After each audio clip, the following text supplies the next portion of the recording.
Hello, and welcome to the EIE cycle titled Integrated Computer Science, the Prep Lesson.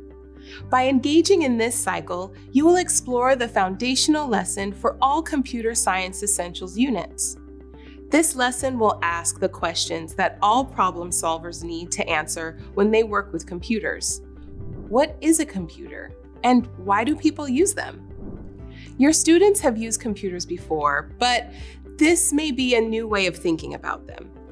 Understanding what a computer is and what kinds of problems it can solve prepares students to move beyond the user mindset so they can become designers and creators.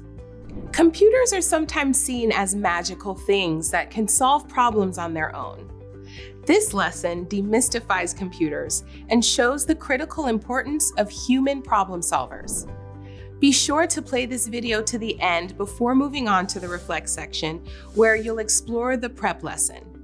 Don't forget to check out the other resources section below for even more information and support.